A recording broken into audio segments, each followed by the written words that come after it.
भगवान महादेव शिव और जगत जननी मां जगदम्बा के चरणों में नमन करता हूं। माधव और माधव के सभी साथी, माधव लाल कश्यप जी और उनके सभी साथी, उन्हें बहुत बहुत आशीर्वाद देता हूं। मां और महादेव सदैव आपकी रक्षा करें, आपके परिवार की रक्षा करें। आप सब लोग जिनके कारण गीता पर बोलने का मुझे ये अवसर मिला, आप सभी को बहुत बहुत साधुवाद, बहुत बहुत आशीर्वाद देता हूं। मेरा निवेदन है, आप लोगों में जो भी लोग फेसबुक का प्रयोग करते हो, क्योंकि यहाँ बैठे हुए श्रोता बहुत कम हैं, मुझे तो सुनने के लिए कम से कम 2.5 या 3 लाख लोग आने चाहिए थे। मैं ये नहीं कह रहा किसी कम है, आप बहुत हैं, लेकिन जैसे आप लोगों को सुनते हैं, मैं उनसे ज्यादा ही अच्छा आपको बोलूंगा, सत्य बताऊंगा। लेकिन हिंदुओं में सत्य सुनने का साहस कम हो गया है। तो जो लोग भी फेसबुक चलाते हैं, मेरी बात को लाइव करिए ताकि मेरी बात बहुत सारे लोगों तक पहुंच सके। और खड़े होकर लाइव कर सकते हैं आप, क्योंकि हम इतने कम है, कोई दिक्कत नहीं होगी। इधर और इधर खड़े होकर आप आराम से लाइव कर सकते हैं। एक बात समझ लीजिए, मां और महादेव की कृपा मुझ पर रही और बोलते बोलते मेरी बुद्धि भ्रष्ट नहीं हुई, तो जो बातें मैं आपको बताऊंगा वो अब से पहले आपको किसी ने बताई नहीं होगी। आइए 3 बार बोलेंगे, बोलिए। माता माता जय पार्वती देवी, जय पार्वती देवी, पिता पिता देवो महेश्वरा, देवो महेश्वरा, बांधवा पांडवा शिवभक्ताश्च शिवभक्ताश्च स्वदेशो स्वदेशो भुवन्त्रियम् भुवन्त्रियम्। माता माता जय पार्वती देवी, जय पार्वती देवी, पिता पिता देवो महेश्वरा, देवो महेश्वरा, बांधवा पांडवा शिवभक्ताश्च शिवभक्ताश्च स्वदेशो स्वदेशो भुवन्त्रियम्। भुवन्त्रियम्। देवादिदेव भगवान महादेव शिव हम सबके पिता हैं, जगत जननी मां जगदम्बा पार्वती हम सबकी माता हैं। दुनिया में हम जितने भी शिव भक्त हैं, हम एक दूसरे के भाई बहन हैं, और दुनिया के तीनों ही लोग ये हमारा अपना घर है। अगर हम इस सूत्र को माने, ये पुष्यमित्र शुंग की भूमि है, ये आचार्य चाणक्य की भूमि है, यहां गौतम बुद्ध जैसा विचारक पैदा हुआ, और ये रामधारी सिंह दिनकर की भी भूमि है। अगर आप देखें तो बिहार में पिछले कुछ समय में जो विचारक पैदा हुए हैं, पूरी दुनिया में जिन्होंने हिंदी में लिखा या बोला है, उसमें दिनकर का बहुत बड़ा स्थान है। और जब मैं गीता की चर्चा करना चाहता हूं, तो जरा मैं दिनकर के बारे में आपसे चर्चा करूं। दिनकर ने एक पुस्तक लिखी थी जिसका नाम है परशुराम की प्रतीक्षा।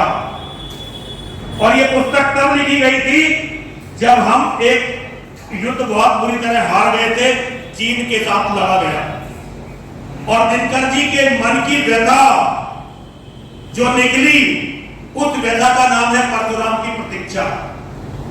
परशुराम की प्रतीक्षा जब शुरू होती है तो सबसे पहले दिनकर लिखते हैं, गर्दन पर किसका पाप वीर ढोते हो, गर्दन पर किसका पाप वीर ढोते हो, शोणित से तुम किसका कलंक धोते हो। शोणित कहते हैं लहू को, रक्त को, खून को। वो पूछते हैं कि शोणित से किसका कलंक धोते हो, और फिर इसका जवाब देते हैं, उनका जिनमें कारुण्य असीम तरल था, उनका जिनमें कारुण्य असीम तरल था, तारुण्य तापता नहीं न रंज गरल था, सस्ती सुकीर्ति पाकर जो भूल गए थे, निर्वीर्य कल्पनाओं में जो झूल गए थे, गीता में जो त्रिपिटक निकाय पढ़ते हैं, जो हम हिंदुओं का बौद्धिक पागलपन है ना, इसका सबसे बड़ा जवाब दिया है रामधारी सिंह दिनकर ने। आप जरा मनन चिंतन करके देखिए, गीता में जो त्रिपिटक निकाय पढ़ते हैं, गीता क्या है? योगेश्वर श्री कृष्ण जो साक्षात भगवान है, हमारा धर्म सिखाने के लिए जिन्होंने धरती पर अवतार लिया, और महाभारत के मैदान में हमें जीवन जीने के मंत्र सिखाए। ये मैदान कहां का था? ये मैदान महाभारत का था, जहां अपने समय दुनिया का सबसे बड़ा, जैसा युद्ध फिर कभी हुआ ही नहीं, एक जगह इतना बड़ा युद्ध कभी नहीं हुआ। तो महाभारत के आरंभ होने से पहले हमें योगेश्वर श्री कृष्ण ने गीता दी थी, और गीता दी अर्जुन को थी, लेकिन गीता केवल अर्जुन के लिए नहीं थी, गीता संपूर्ण सनातन के लिए थी, मानव मात्र के लिए थी। अगर ये गीता नहीं दी जाती तो सनातन धर्म 5200 साल पहले ही समाप्त हो गया होता, महाभारत के मैदान में दम तोड़ देता, जब अर्जुन महाभारत से पलायन कर जाते। लेकिन योगेश्वर ने गीता दी ताकि मानवता इस गीता को याद रखे और अपना कर्तव्य सीखे। तो कहते हैं गीता में जो त्रिपिटक निकाय पढ़ते हैं, तलवार गलाकर जो तकली करते हैं, शीतल करते हैं अनल प्रबुद्ध प्रजा का, शेरों को सिखलाते हैं धर्म अजा का। अजा किसे कहते हैं, कोई बताएगा? जी बताओ बेटी। बकरे को कहते हैं। मेरी बेटी बोली, मेरे बेटे चुप रहे। अजा कहते हैं बकरों का। तो शेरों को सिखलाते हैं धर्म अजा का, सारी वसुधा में गुरुपद पाने को, प्यासी धरती के लिए अमृत लाने को, जो संत लोग सीधे पाताल चले थे, अच्छे हैं अब, पहले भी बहुत भले थे, हम उसी धर्म की लाश यहां ढोते हैं, शोणित से संतों का कलंक धोते हैं, शोणित से संतों का कलंक धोते हैं। तो रामधारी सिंह दिनकर जो कांग्रेसी थे, उन्होंने इस बीमारी के इलाज को पकड़ा। एक तो उन्होंने बीमारी का कारण यह बताया कि हमने गीता की जगह त्रिपिटक निकाय को पढ़ना शुरू कर दिया। गीता की जगह हम त्रिपिटक निकाय जो बौद्धों की किताब है उसको पढ़ने लगे, और हम हिंदुओं ने गीता छोड़कर त्रिपिटक निकाय को अपना लिया। और म्यांमार में एक विराधु नाम का संत हुआ, आपने सबने सुना होगा विराधु का नाम। म्यांमार में क्या घटनाएं होने लगी थी? म्यांमार में बौद्धों के साथ कुछ नहीं हुआ था, वहां के हिंदुओं के साथ कुछ घटनाएं होने लगी थी। हिंदू जहां रहते थे उनके पास में रोहिंग्याओं की आबादी थी, और धीरे धीरे हिंदू गायब होने लगे। किसी दिन 4 हिंदू गायब हुए, किसी दिन 8 हिंदू गायब हुए, किसी दिन 20 हिंदू गायब हो गए। और जब इसकी चर्चा चली तो वहां सरकार ने पता करवाया कि हिंदू गायब कैसे हो रहे हैं। तो पता चला कि वहां के म्यांमार के रोहिंग्या हिंदुओं को मारकर पकाकर खाने लगे थे। एक बहुत बड़ा एक कब्र जैसा मिला जहां कई सौ हिंदुओं की हड्डियां मिली। वो हड्डियां जिनका सारा मांस नोच के खाया जा चुका था। और जब ये बात बौद्धों में फैली तो विराधु नाम का एक उनका संत हुआ, उसने हिसाब लगाया कि आज ये जनसंख्या में कम है तो हिंदुओं को मार के पका के खा रहे हैं, अगर ये जनसंख्या में बढ़ जाएंगे तो ये हमें मार के पका के खाएंगे। और विराधु ने त्रिपिटक निकाय को एक तरफ रख दिया, और विराधु ने गीता के नियमों का पालन किया और सारे रोहिंग्याओं को वहां से भगा दिया। और हम क्योंकि गीता भूल चुके थे तो हमने उन मानव भक्षी रोहिंग्याओं को अपने भारत में ज्यादातर को सेटल कर लिया। हमने जो गीता में त्रिपिटक निकाय पढ़ा उसका ये परिणाम हुआ। और दूसरा सूत्र क्या है? तलवार गलाकर जो तकली करते हैं, ये चरखा भी हम हिंदुओं ने चलाया, और इस चरखा चलने के कारण आजादी के समय जब भारत का बंटवारा हुआ, कम से कम 1 करोड़ निर्दोष हिंदुओं को 1 करोड़ निर्दोष हिंदुओं को अपनी जान गंवानी पड़ी। पता नहीं कितनी बहन बेटियों की दुर्गति हुई। पंजाब और जिसे आज बांग्लादेश कहते हैं, पंजाबी पाकिस्तान और बांग्लादेशी पाकिस्तान, लोग जब भारत आ रहे थे तो उन्होंने अपनी बहन बेटियों को जहर दिया, उनके गले घोटे, उन्हें कुएं में डाला, तब भागकर इधर आने का प्रयास किया। ये कब होता है? जब हम गीता में त्रिपिटक निकाय पढ़ते हैं और तलवार गलाकर जब तकली करते हैं और शेरों को हम बकरा बना देते हैं। और ये काम कौन करते हैं? हर घर में सारी माता ये काम करती है, सारे पिता ये काम करते हैं। अपने बच्चे से कहते हैं बेटा कुछ भी हो जाए झगड़ा नहीं करना, कोई परेशान करे पिट के आ जाना, लेकिन लड़ाई मत बढ़ाना। बचपन से ही जो शेर है हमारा बेटा, जो व्याघ्र है हमारा बेटा, अब माताएं उसे बचपन से ही बकरा बनाना शुरू कर देती है। और बकरों का होता क्या है? अस्वम्येत, गजम्येत, व्याघ्रम्येत च। अरे घोड़ों की नहीं होती, हाथियों की भी नहीं होती और शेरों की तो कदापि कदापि नहीं होती। केवल कमजोर बकरों की संतानों की बलि दी जाती है, क्योंकि देव अर्थात भाग्य ये दुर्बल के लिए घातक होता है। अश्वम्येव, गजम्येव, व्याघ्रम्येव च अजापुत्रम बलिं दद्यात्। देखो दुर्बल घातका। अरे हाथियों की नहीं होती, घोड़ों की नहीं होती, शेरों की तो कदापि कदापि नहीं होती।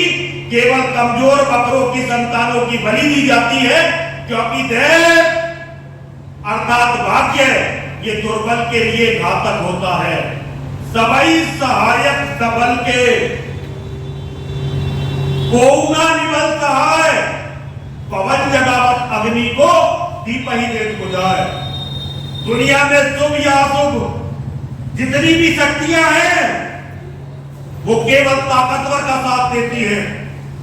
चाहे शुभ शक्तियां हो चाहे अशुभ शक्तियां हो, वो केवल ताकतवर का साथ देती है, कमजोर का साथ कोई नहीं देता। जैसे हवा छोटे दीपक को बुझा देती है और बड़ी आग को और अधिक प्रचंड कर देती है। तो दुनिया में ये सारी माताएं जो अपने बेटों को बकरा बनाती हैं, वो बिल्कुल ठीक काम करती हैं। वो बेटों को बकरा बनाएंगी और एक दिन बकरों को खाने वाले जिहादी आएंगे, बकरों को खा जाएंगे। अब यह बांग्लादेश में देख लो, हफ्ता भर पहले 1-2 रात में 16 लाख हिंदू मार दिए और कहीं कोई आवाज नहीं, कहीं कोई चर्चा नहीं। कुछ लोगों ने जुलूस निकाले फॉर्मेलिटी के लिए, लेकिन वो भी केवल इसलिए कि फेसबुक पर, सोशल मीडिया पर अपनी फोटो डाल सके और अखबार में अपनी फोटो खिंचवा सके। इससे ज्यादा विरोध हिंदुओं ने नहीं किया। तो कोई बात नहीं, आज हिंदू बांग्लादेश में मर रहा है, आप आराम से बैठे हो। जिस दिन आप मरोगे दूसरे लोग भी ऐसे आराम से बैठे रहेंगे। कोई चिंता की बात नहीं है। जब हमने अपने आप को बकरा बना ही लिया है तो बकरे की मां कब तक खैर बनाएगी? एक दिन तो जिहादी बकरे की कुर्बानी ले ही लेंगे। लेकिन हम वास्तव में बकरे नहीं हैं, वास्तव में तो हम शेर हैं। हम योगेश्वर के अर्जुन हैं, हम कृष्ण के अभिमन्यु हैं, हम महाभारत के भीम हैं, हम भगवान राम के लक्ष्मण हैं, हम भगवान राम के भरत हैं, हम भगवान राम के शत्रुघ्न हैं।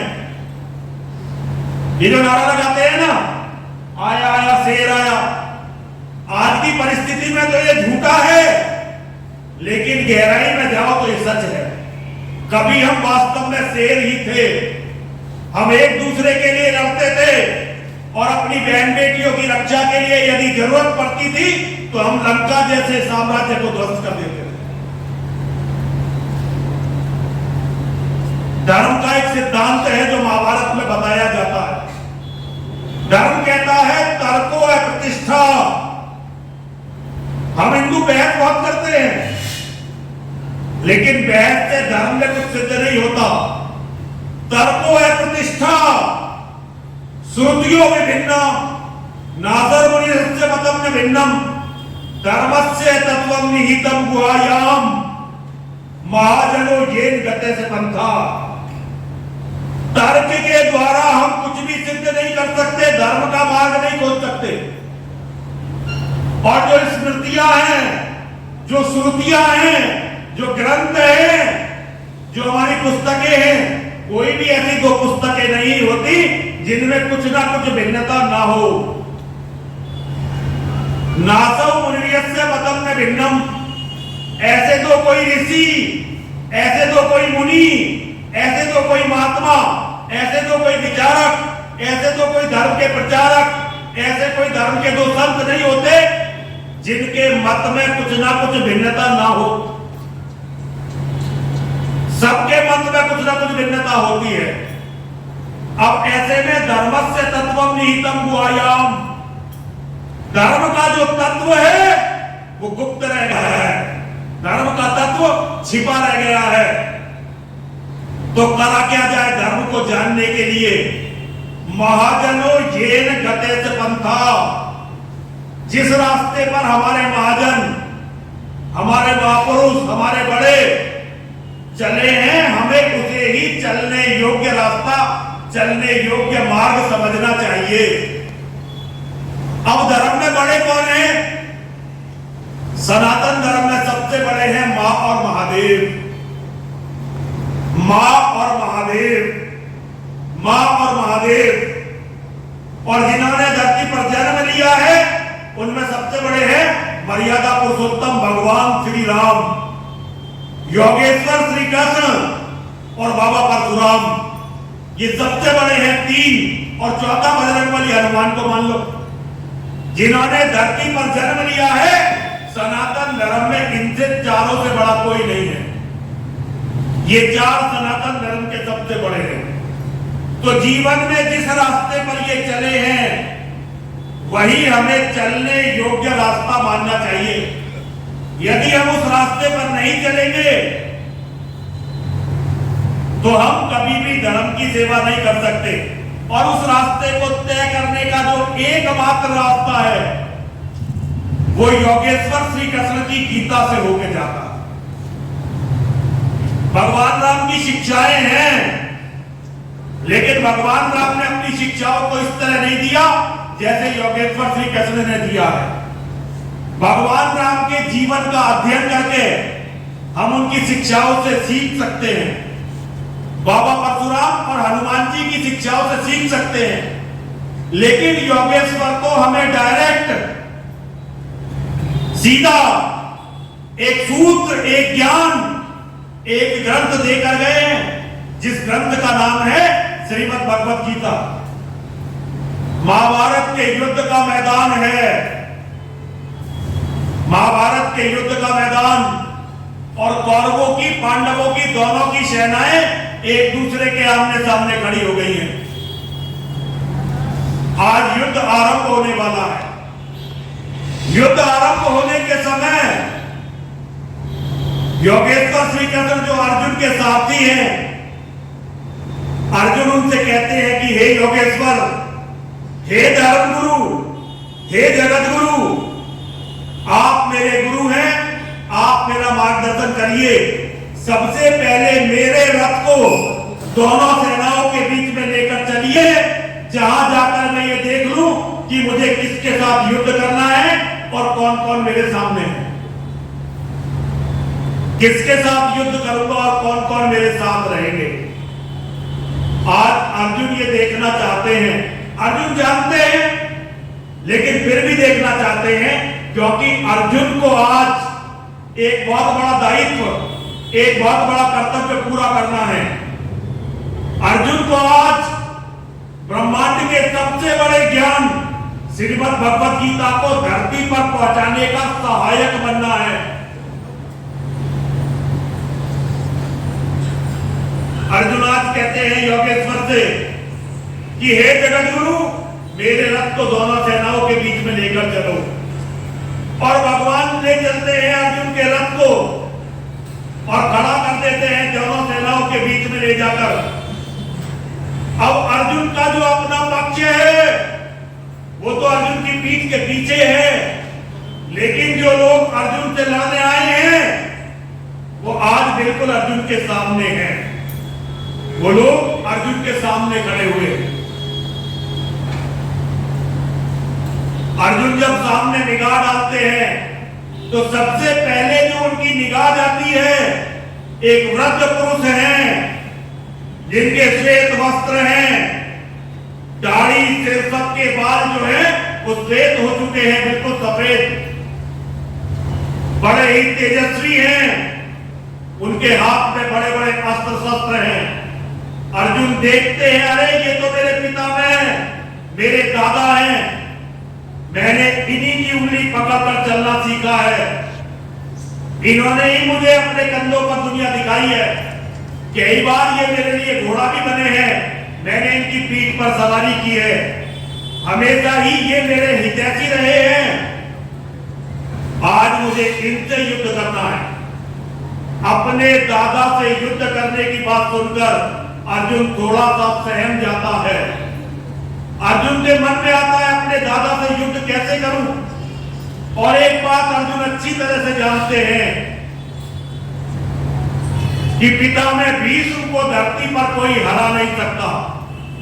धरती की कोई भी ताकत पिता में भीष्म को हरा नहीं सकती, और पिता में भीष्म को कोई मार भी नहीं सकता जब तक कि अपनी उनकी इच्छा मानने की ना हो।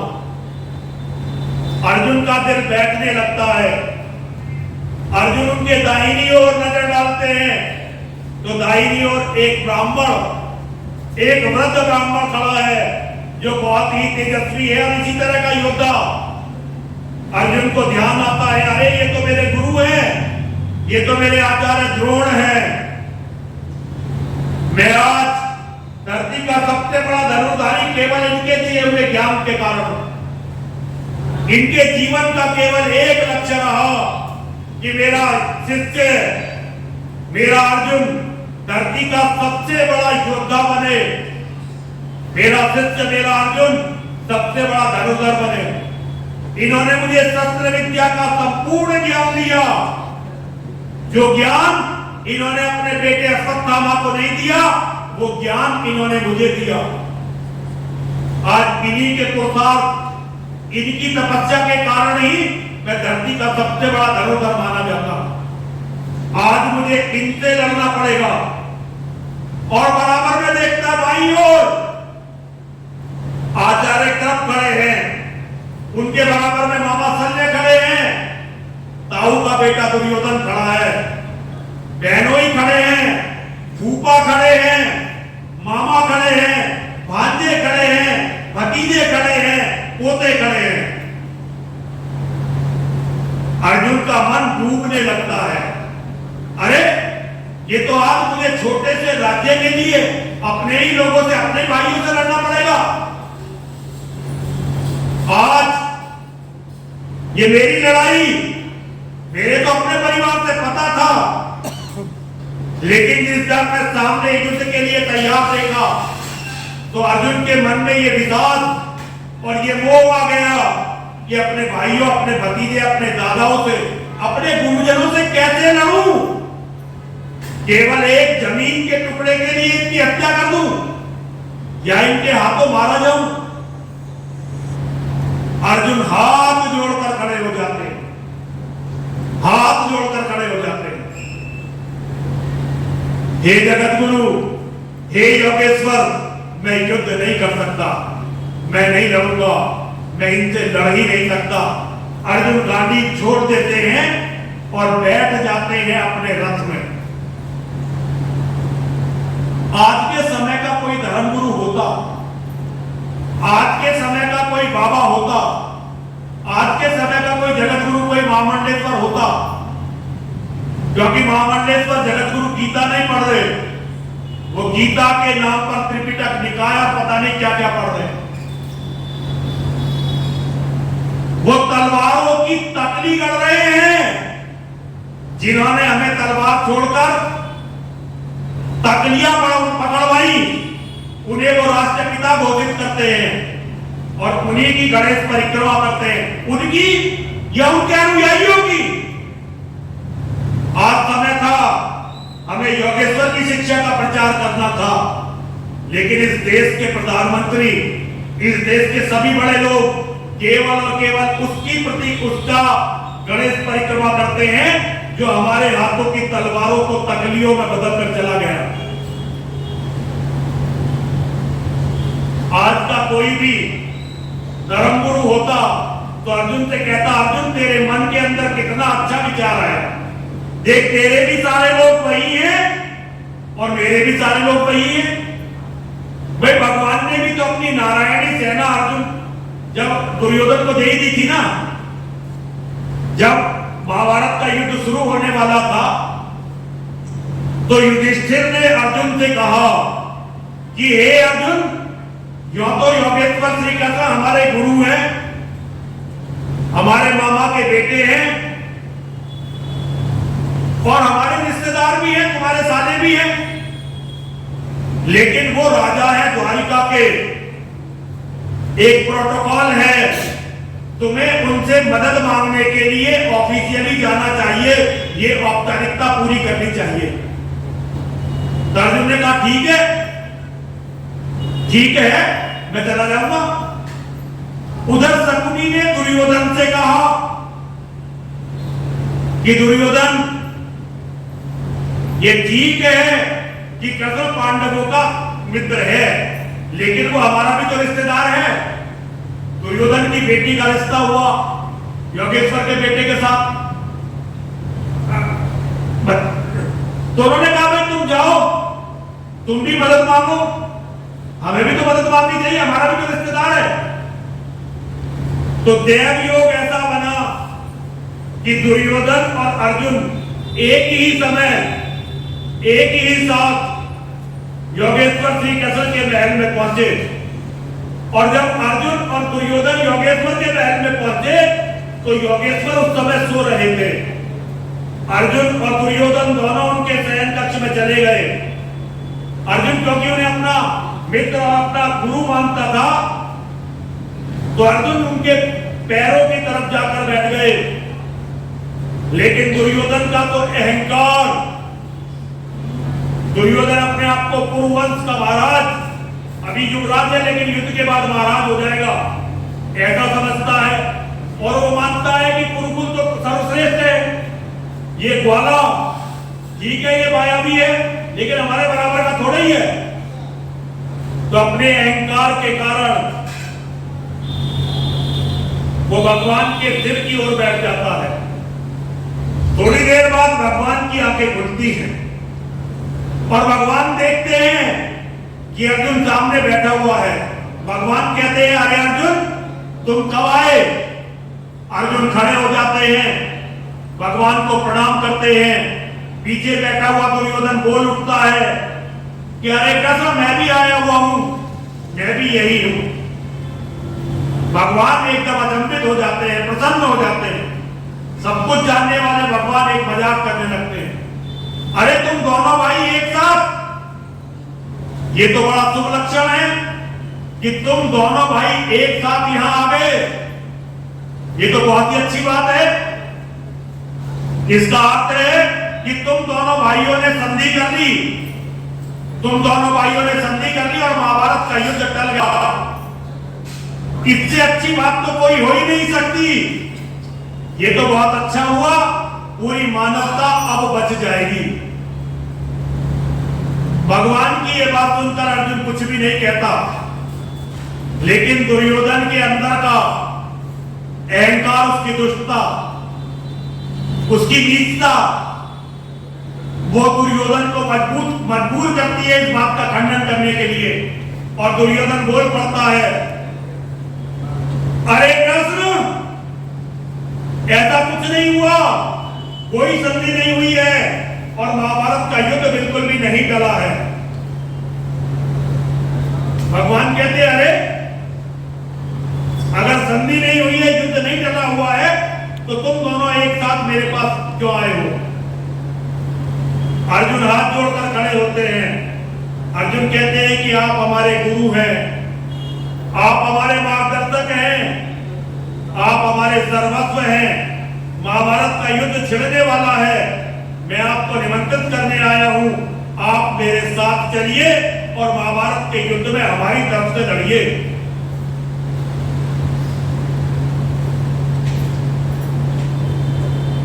भगवान ने कहा हाँ ठीक है, तुम्हारी बात सुन ली मैंने। भगवान ने दुर्योधन से पूछा कि दुर्योधन तुम क्यों आए हो? दुर्योधन ने कहा योगेश्वर आप रिश्तेदार हैं हमारे, आप संबंधी हैं हमारे, महाभारत का युद्ध होने वाला है, हमारी सहायता करिए, हमारे लिए लड़िए। भगवान चुप हो जाते हैं, एकदम शांत हो जाते हैं। भगवान कहते हैं हाँ ये बात तो ठीक है, ये बात बिल्कुल ठीक है, मैं तुम्हारा भी रिश्तेदार हूं और अर्जुन मैं तुम्हारा भी रिश्तेदार हूं और तुम दोनों मेरे से मदद मांगने आए हो तो मैं दोनों की मदद करूंगा। मैं अपनी संपूर्ण सैन्य शक्ति को दो भागों में विभाजित करूंगा। एक और तो मेरी सारी नारायणी सेना रहेगी जिसमें मेरे सारे बड़े बड़े योद्धा हैं, वो सब रहेंगे और वो पूरे पराक्रम के साथ युद्ध करेंगे। और दूसरी तरफ मैं अकेला रहूंगा, लेकिन मैं ये आपको बता दूं, मैं शस्त्र नहीं उठाऊंगा, मैं तो केवल मार्गदर्शन करूंगा, मैं शस्त्र नहीं उठाऊंगा। हिंदुओं की तो बहुत बड़ी गलतफहमी जो गीता दूर करती है वो ये है कि भगवान हमारी रक्षा के लिए आएंगे। भगवान ने कभी नहीं किया कहा कि वो हमारी रक्षा के लिए आएंगे। वो भी प्रसंग आने वाला मैं आपको बताऊंगा कि भगवान किसकी रक्षा के लिए आएंगे। हम सारे दिन भगवान के लिए कीर्तन करेंगे और भगवान हमें बचाने के लिए आ जाएंगे। भगवान ने कभी नहीं कहा। जब भगवान अर्जुन जैसे अपने भक्त के लिए, अर्जुन जैसे अपने शिष्य के लिए, अर्जुन जैसे अपने जिसे सगे सारे प्रोटोकॉल तोड़कर, अर्जुन बुआ का बेटा है, सगी बुआ का बेटा, और सारे प्रोटोकॉल तोड़कर अपनी बहन की शादी अर्जुन से करवाई। अगर भगवान ने उस अर्जुन से कह दिया कि मैं युद्ध तुम्हारे लिए नहीं करूंगा, तो मैं और आप कौन है जिसके लिए भगवान युद्ध करेंगे? अर्जुन के लिए नहीं करेंगे, अर्जुन का तो केवल मार्गदर्शन करेंगे। और आप सोचते हो कि हमारे लिए वो धरती पर आकर युद्ध करेंगे। ये आप केवल इसलिए सोचते हो क्योंकि आपने गीता पर ध्यान दिया ही नहीं। अगर हिंदुओं ने गीता पर ध्यान दिया होता तो हिंदुओं की दुर्गति होती नहीं। अगर गीता पर ध्यान दिया होता तो आप समझ गए होते कि परमात्मा आपकी सहायता तभी करेंगे जब अर्जुन की तरह अपना आप युद्ध हथियार लेकर खड़े हो जाओगे। तो भगवान ने स्पष्ट रूप से कह दिया, बिल्कुल स्पष्ट कह दिया, अर्जुन मैं युद्ध नहीं करूंगा, केवल युद्ध में मार्गदर्शन करूंगा। और अब कहा भाई देखो दुर्योधन तुम दोनों साथ आए, लेकिन मैंने अर्जुन को पहले देखा और वैसे भी पहले अर्जुन तुमसे छोटे आयु में, तो ये अर्जुन का अधिकार है कि इसमें से अर्जुन छांट ले कि अर्जुन मुझे रखेगा या मेरी सेना को रखेगा। जब दुर्योधन ने यह सुना तो दुर्योधन का दिल बैठने लगा। दुर्योधन ने कहा ये क्या बात हुई? अर्जुन अभी इसकी एक अक्षवाणी सेना को चुन लेगा, वो सेना लेकर चला जाएगा और इस निहत्थे को जो लड़ेगा भी नहीं, मैं इसे लेकर क्या करूंगा? ये तो फालतू में जाकर हमारे यहां खाना खाएगा और बकवास करेगा। असल में दुष्ट भगवान को और भगवान की शक्तियों को जानते नहीं है। अगर कहता है हे योगेश्वर मुझे आपकी सेना ले जाकर कुछ भी नहीं करना है, मेरे लिए तो आप मेरे साथ चलिए, हमें आशीर्वाद दीजिए, हमें आपके शस्त्र उठाने की आवश्यकता नहीं है, हमें केवल आपके मार्गदर्शन और आपके आशीर्वाद की आवश्यकता है। आप यदि हमें आशीर्वाद देंगे, आप यदि हमारा मार्गदर्शन करेंगे, तो हम दुनिया की सबसे बड़ी से बड़ी सेना को जीत सकते हैं। इसलिए आप तो केवल इतना करिए कि हमें मार्गदर्शन करिए और हमारे साथ चलिए। भगवान प्रसन्न हो जाते हैं। दुर्योधन भी एकदम खुश हो जाता है। दुर्योधन भी कहने लगता है, अरे योगेश्वर, चाहता तो मैं भी यही था कि तुम मेरे साथ चलो, लेकिन अर्जुन मेरा छोटा भाई है, जो अर्जुन ने तय कर दिया वो ठीक है, तुम अर्जुन के साथ जाओ, लेकिन अपनी प्रतिज्ञा याद रखना कि तुम शस्त्र नहीं उठाओगे और मुझे अपनी सेना दो, मैं आपकी सेना को लेकर चला जाता हूं। तो आज जब महाभारत के मैदान में अर्जुन सामने की तरफ देख रहे हैं, तो ये बिल्कुल तय हो गया है कि अर्जुन के भी सारे लोग अर्जुन के दुश्मनों में हैं और योगेश्वर श्री कृष्ण की पूरी सेना और उनके सारे लोग वो भी अर्जुन के दुश्मनों में हैं। और अब जब युद्ध होगा तो अर्जुन के अपने भी मारे जाएंगे और दुर्योधन के और भगवान कृष्ण के भी अपने मारे जाएंगे। तो ऐसे में जब अर्जुन मना करते हैं युद्ध के लिए, तो भगवान को तो उनसे ये कहना चाहिए था कि अर्जुन, कितना बड़ा विचार तेरे मन में आया, देख तेरे भी सारे रिश्तेदार वहां हैं और मेरे भी सारे रिश्तेदार वहां हैं, हम दोनों ऐसा करते हैं, यहां से कहीं चलते हैं, जंगल में जाएंगे, वहां माला जपेंगे, आश्रम बना लेंगे, थोड़ी देर में लोग पूजने के लिए आने लगेंगे, लाखों करोड़ों भक्त बन जाएंगे। अरे हमें इस युद्ध में लड़ना क्यों है, हमें अपने लोगों को मारना क्यों है, हमें व्यर्थ में मारना क्यों है। भाई ये कह सकते थे या नहीं कह सकते थे भगवान? लेकिन अगर भगवान ने ये कह दिया होता तो उसके बाद धर्म समाप्त हो गया होता धरा से, और फिर कोई भी योगेश्वर को भगवान नहीं मानता। एक ऋषि तो मान लेते, ऋषि मुनि हो सकता मान लेते, लेकिन कोई भी योगेश्वर को भगवान नहीं मानता। योगेश्वर को भगवान कब माना? जब योगेश्वर ने अर्जुन की इस बात को सुनकर कहा। महाभारत में जो सबसे पहला श्लोक भगवान के श्रीमुख से निकला, जरा उसे ध्यान से सुनिए। भगवान ने कहा, कुतस्त्वा तस्मन्निदम् विस्मे समुपस्थितम् अनार्यजुष्टम् ऐश्वर्यम् अकीर्तिकर्मणि। पहला श्लोक। और दूसरा श्लोक, क्लेव्यम वा स्मगमेकात् नेतत्युपपद्धते शूद्रम हृदय दौर्बल्यम तत्तुतिष्ठ परन्तप। अरे अर्जुन, ऐसे कठिन समय में तेरे मन के अंदर ये कुत्सित विचार आया कैसे? समय को बहुत कठिन बताया। महाभारत का युद्ध तैयार है, दोनों सेनाएं आमने सामने हैं और पांडवों की तरफ से अर्जुन सबसे बड़े योद्धा है। तो आज ये निर्णायक घड़ी है और निर्णायक घड़ी में युद्ध को छोड़कर जाने का विचार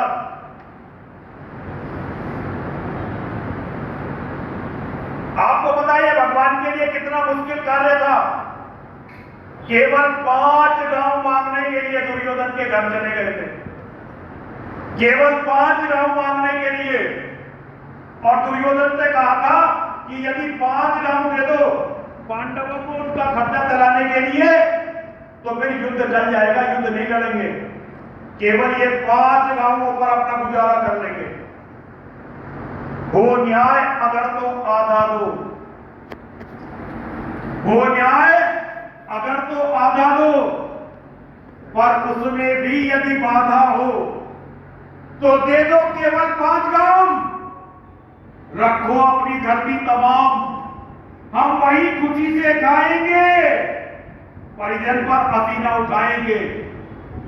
दुर्योधन वह भी दे न सका, आशीष समाज का ले न सका, उल्टा हरि को बांधने चला, जो था असाध्य साधने चला। जब नाश मनुष्य पर छाता है, पहले विवेक मर जाता है, पहले विवेक मर जाता है।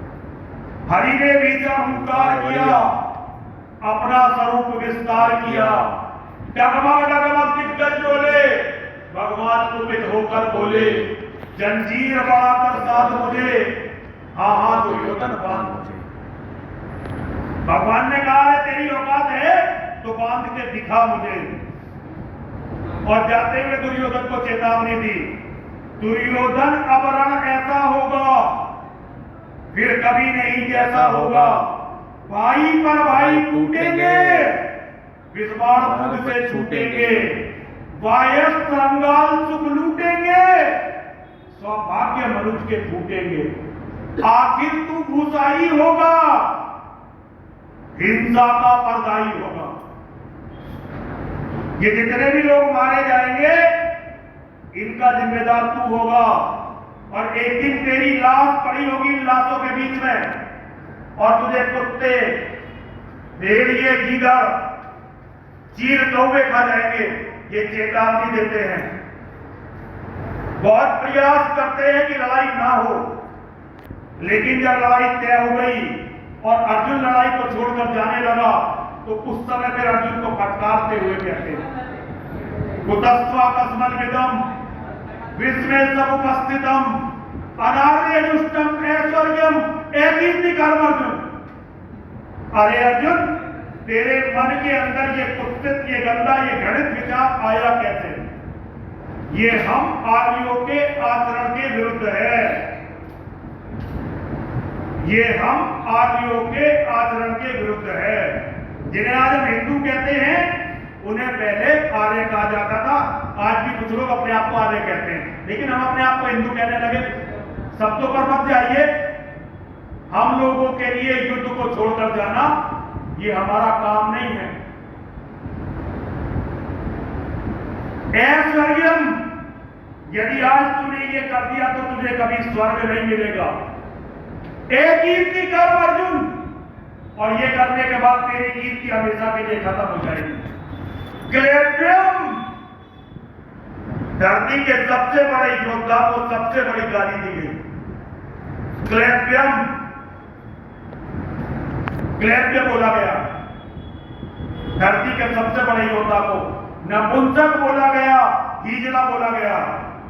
अर्जुन को बोला गया, अरे अर्जुन हिजड़ा मत बन, अपने हृदय की शुद्ध दुर्बलता को छोड़ दे और युद्ध के लिए खड़ा हो जा। भगवान ने सूत्र दिया, हतो वा प्राप्स्यसि स्वर्गम जित्वा वा मोक्ष्यसे महीम् तस्मादुत्तिष्ठ कौन्तेय युद्धाय कृतनिश्चय। अरे अर्जुन, अरे मानव, गीता केवल अर्जुन के लिए नहीं है, हम सबके लिए है।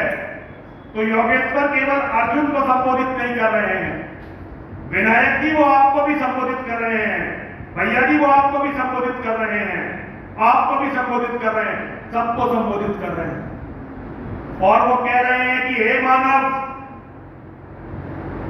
यदि तू इस युद्ध में मारा गया तो तुझे स्वर्ग मिलेगा। और ये सैन्य विज्ञान का सबसे बड़ा सूत्र है। जो विजय की कामना करते हैं उन्हें मृत्यु के लिए तैयार होना होगा। एक पिक्चर आई बॉर्डर, और बॉर्डर में डायलॉग आया कि युद्ध मरकर नहीं मारकर जीते जाते हैं। और भैया ये कायर हिंदुओं ने ये सीख लिया।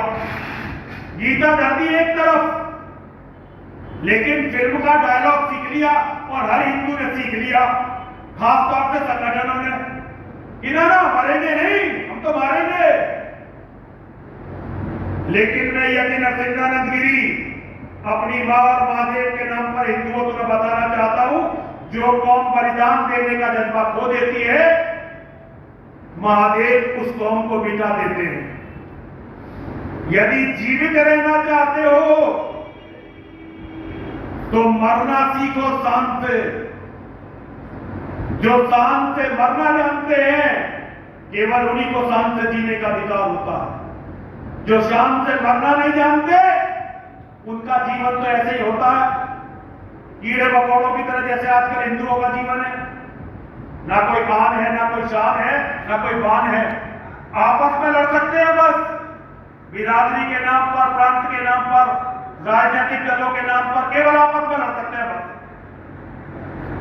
लेकिन जो तुम्हारी बेटियों के दुश्मन हैं, जो तुम्हारी पत्नियों के दुश्मन हैं, जो तुम्हारी नस्लों के दुश्मन हैं, जो तुम्हारे भगवानों के दुश्मन हैं, जो तुम्हारे मठ मंदिरों के दुश्मन हैं, जो तुम्हारे धर्म के दुश्मन हैं, उनके खिलाफ तो बोलने से भी डरते हैं, बोलने से भी डरते हैं।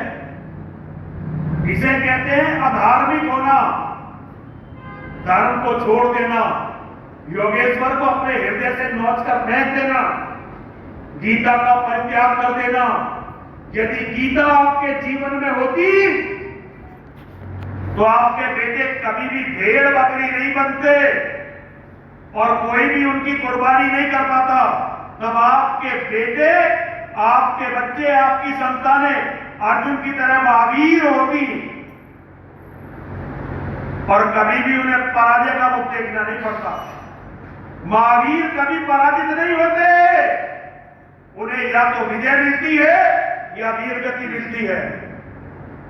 और जो विजय और वीर गति की कामना नहीं करते वो चाहे धोती जुबान कितनी चला ले, चाहे अपने गाल कितने ही बजा ले, लेकिन वो कभी योगेश्वर के शिष्य, योगेश्वर के अनुयायी नहीं हो सकते।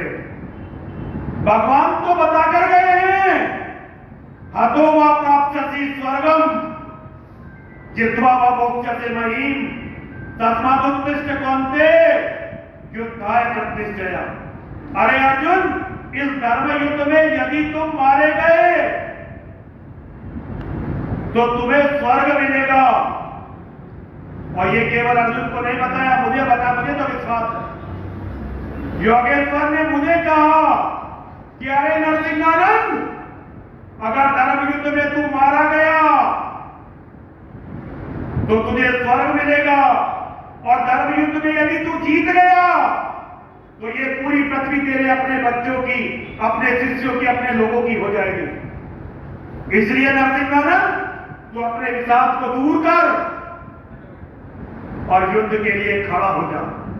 मेरे योगेश्वर ने मुझे तो ये बताया है भाई, तुम्हें बताया नहीं बताया ये नहीं जानता मैं, लेकिन योगेश्वर की बात मैं तुम सब तक पहुंच सके इसी के लिए लगातार घूम रहा हूं।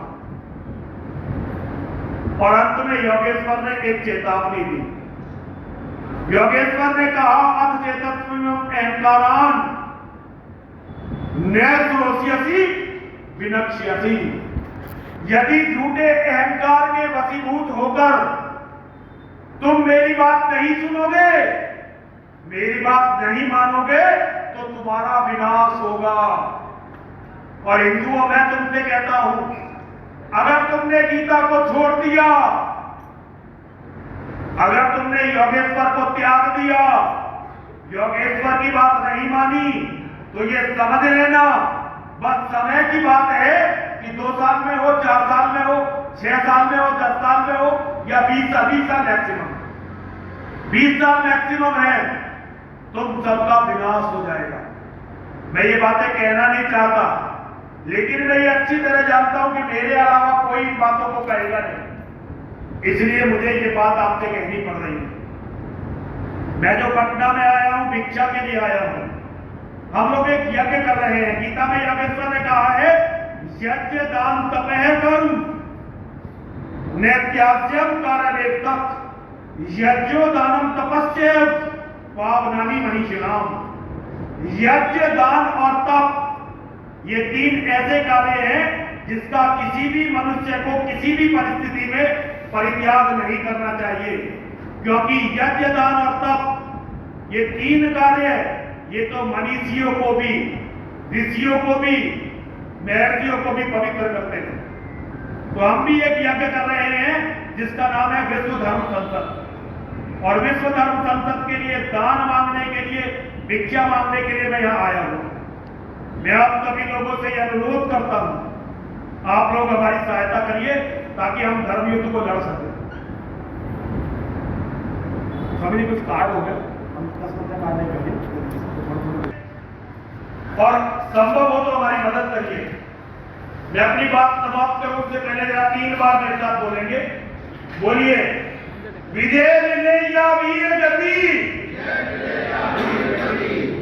बिल्कुल दम नहीं पटना वालों से।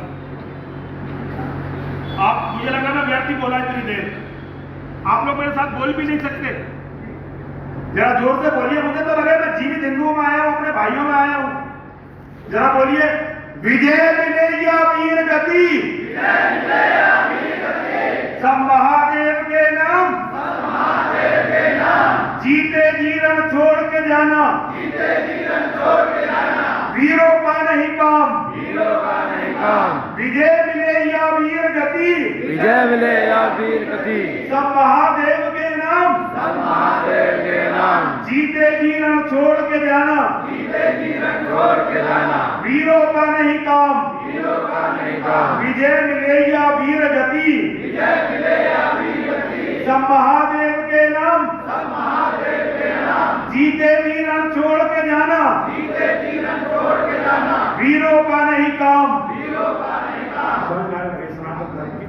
सनातन धर्म की, सनातन धर्म की, सनातन धर्म की, सनातन के शत्रुओं का विनाश। 2 बार बोलिए, 2 बार बोलिए, विनाश हो, विनाश हो। सनातन के शत्रुओं का, सनातन के शत्रुओं का, सनातन के मानने वालों में, सनातन